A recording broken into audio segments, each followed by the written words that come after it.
Hello, everyone. Welcome to International Business. This is unit number 3. In unit number 3, we'll be talking about differences in culture. Whenever we're making business in another country and setting operations abroad, we need to understand how culture can affect our business. It could be in the sense of the way people socially behave and what are their beliefs about work. Because if I'm going to set an operation, for example, for a manufacturing a company there, what kind of employees I'm going to have there, what is the mindset that I need to tackle. Maybe there's, for example, in an American factory, we could talk about the freedom that they have to talk, to think, to do things, and they don't like to be forced to do things.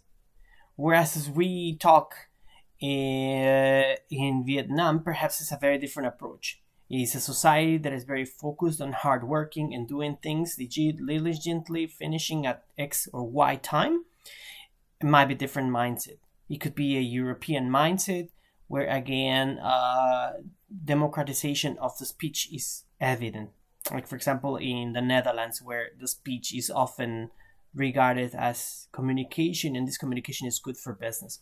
So, anyways, we're going to talk about that a little bit today and how these mindsets shape your employees or the way that you sell your products or the way that they are consumed. All right. So, very good. So, here we have a video. This is important of how culture drives some certain behavior. So, that I think it's a good video for you to watch. Right. And, let's first start talking about cross-cultural literacy. So what is a cross-cultural literacy? So that this is the meaning of, in a globalized world, we need to understand what happens in other cultures. We need to understand how they change, how we build relationships based on that. The more you know about different cultures, the more likely you will be able to understand. Right? You may say, oh, I don't like Muslims, for example, because they're terrorists. But that's what you get in the news. You really don't understand that those people that are terrorists are really not real good practitioners of Islam. They are just fanatics of I don't know what. So if we understand more the culture in the Middle East, if we understand the religion very well, we know the background of it, and the more we know, you will realize that actually it's a good religion. It has a good message. It talks of love, of compassion. It talks very nice things about it. But that's a point that you have to know more in depth about it to really create a good judgment. So this is part of the cross-cultural literacy, or the same thing of having stereotypes of in this culture they are so like this, in that culture they are so like that. That doesn't work. We can only remove these stereotypes by knowing more about different people. Okay, very good. So here we have a video of how arriving late in some cultures is a cultural thing that also affects business. No, very good. So in this case, what is culture? So culture is a system of values and norms, so that a group follow. It's passed from generation to generation. Society communicates it in many different ways of what is expected, what you should do, what is correct, what is wrong. Right? So in this case, as I mentioned before, what are the values? What is deemed seen as respectful, what is not respectful, how you should deal with people, how you should behave, set of guidelines that are not written in any book, yet you follow them. Why? Because everybody around you does it. So that is culture in a nutshell. So again, society will reflect those values and norms, and when you start to do business abroad, it becomes very evident in the way that you close a business, you have the meetings, you communicate to employees, the way employees behave, the way the consumers behave, the way that I need to get things done, right? here I have an example of, for example, one of my friends was living in Saudi Arabia, and he was saying that there's always a saying called inshallah, so it means God's will. If He wants it, it will happen. So sometimes when you're dealing with businesses, I need to get this thing done by this time, this day, and then they will reply inshallah. So if God wants, God wills, it will be done when you need it. And it's an informal way of saying that it may happen, it may not. I don't know, right? So the meaning has a lot of the word has a lot of meanings that we need to interpret. But if you don't know the culture and you don't know how they behave and you don't understand how things are done into that place, then it might be difficult to say, to give an interpretation to this phrase. No, the same as for us, for Mexicans. If I tell you, well, I'll get it done in 5 minutes, 5 minutes means later. I'm not going to do it now. So again, this has a lot of implications in terms of the work culture and how that reflects into the business processes. Okay, so in this case, we have what are the determinants of culture. So again, we have areas that evolve, right? The culture evolves into and translates into the political thinking, because in this case, for example, if we have a culture that believes that doing the right thing can be faster, then you may have corruption, or for example, the way that the society is structured into different strates or social classes, how you move into those social classes, or let's say, for example, if you're of a certain race, maybe you cannot have certain position, and we need to understand that there's some, well, all the systems are very complex, but some are more complex than others. Sometimes it's based on religion, sometimes it's based on race, sometimes it's based on money, etc., etc. So anyways, in this case, like I said, we have many determinants that end up shaping that culture, which could be like religion, language, education, etc. And we're going to talk a little bit about that now. So in this case, for example, like I said, we have the social structure. It's basically a social organization has two dimensions to consider, which is firstly how in that society everyone behaves as a group, the individuality or the group. You want to work more as a group, or you want to have your own mindset. We see in Western cultures is more likely to have the individual. In Asian cultures, we have more the group. And also the same thing, the way that society is stratified into classes or castes. And here, for example, in Korea, a social stratification is not too evident. There's a lot of middle class, and it's reflected into the way the society works. Or for example, like in India, in caste, where if you belong to a certain caste, you cannot have a certain political position or business position because somehow you're considered of a lower level, right? So in this case, like I said, we talked about individual and groups and how they behave in different countries. Like I said, we have ways of doing these things collectively. Here, for example, you have the group in Japan. Everybody does exactly the same thing in many ways, same as in Korea.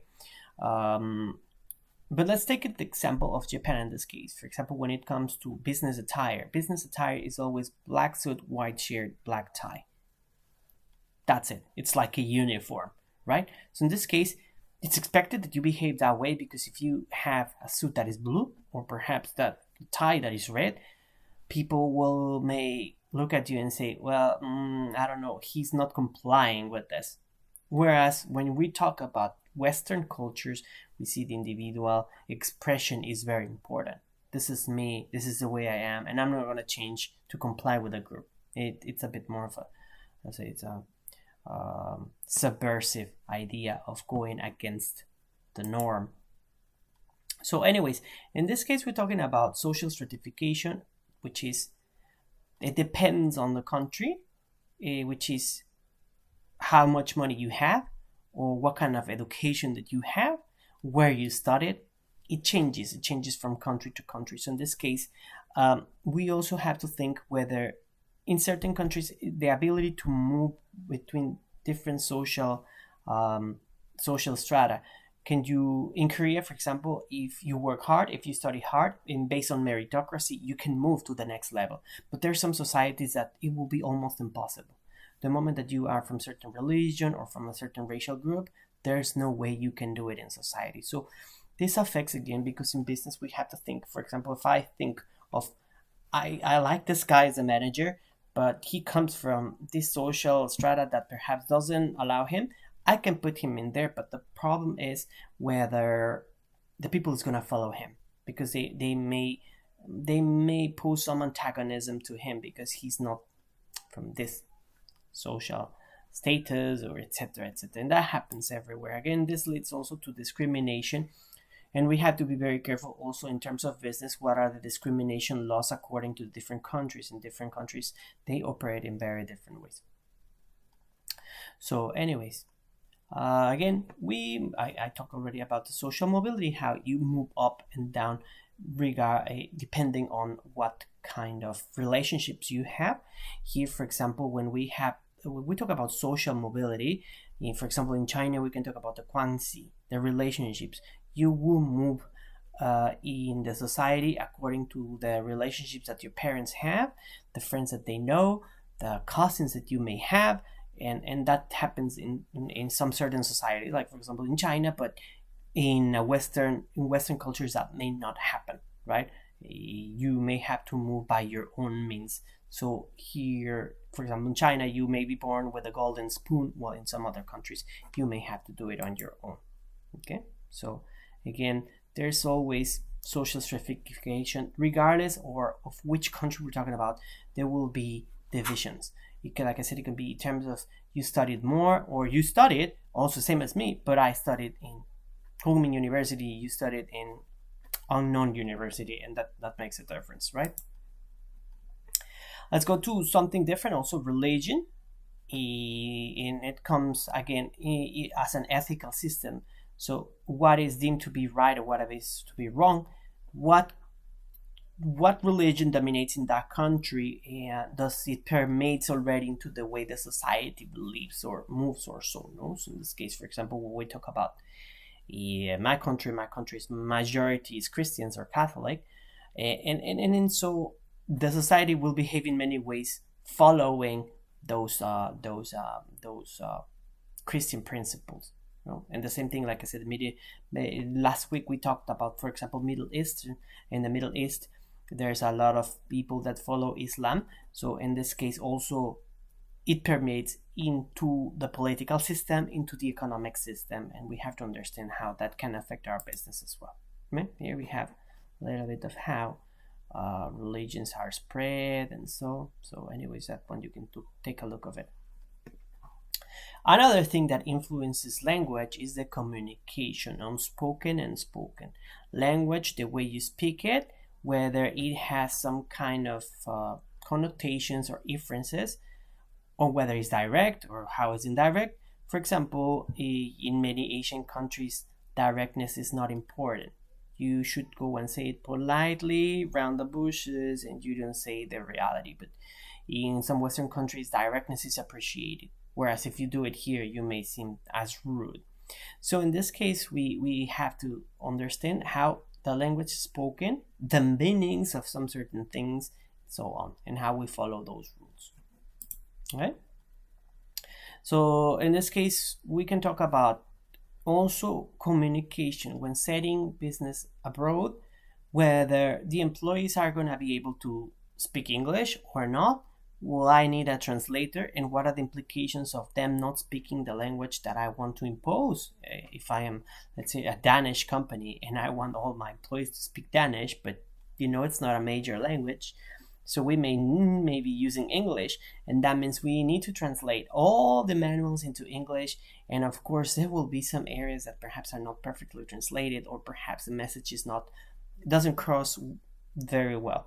Right, so in this case we have that, and again we have unspoken language, which is nonverbal things that sometimes there's some languages, like for example Italian, that has many expressions just with the hands, right?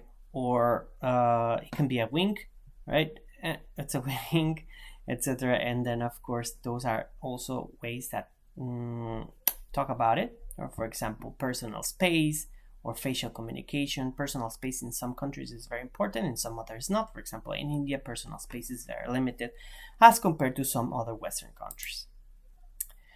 Like I mentioned before, the level of education, the level of training influences also your business. Why? Because if I want to set operations in a country that I need a high level of expertise, that means I need to have some good level of education, right? If I want to open a branch of a technology company, and then I need to set up my operations perhaps in a country that has high technological advanced or training from the employees or education from the employees.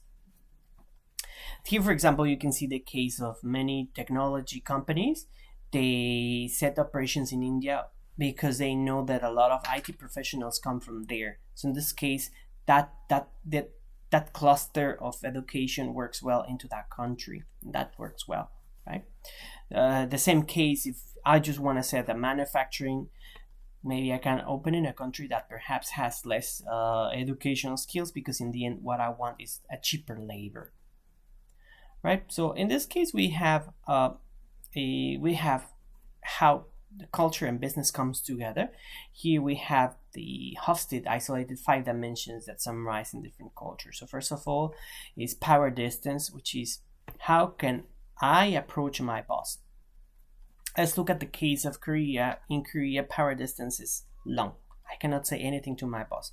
You say, I do. That's it. No discussion. Whereas in some other cultures, the communication is more open, so the power distance is not that bad. We talk about individualism versus collectivism. Will you take decisions that benefit everyone, or you will look more to yourself? Then we have the uncertainty avoidance. In this case, we have how some cultures want everything specifically, because in the end they are not leaving anything for uncertainty, whereas other cultures, perhaps if you don't specify it, they don't mind. When we talk about, for example, here German culture is I need everything on paper, everything very specifically, step by step, very, very diligently outlined, as compared to, for example, my country, where it's like, just tell me somehow how to do it and I'll do it, right? We have also masculinity versus femininity. We have the example of Norway, where, for example, women's rights are very, very developed, and they make up a lot of large amounts of the workforce, as compared to some Asian countries that perhaps masculinity still permits majority of the positions. Long-term versus short-term orientation, which cultures see things in a longer way, or is just fix it, pali, and let's say short-term, just fix it, right? And then, of course, indulgence versus restraint, which is, do I want to enjoy or do I want to work harder, and so on. So in this case, we have many of these dimensions, right?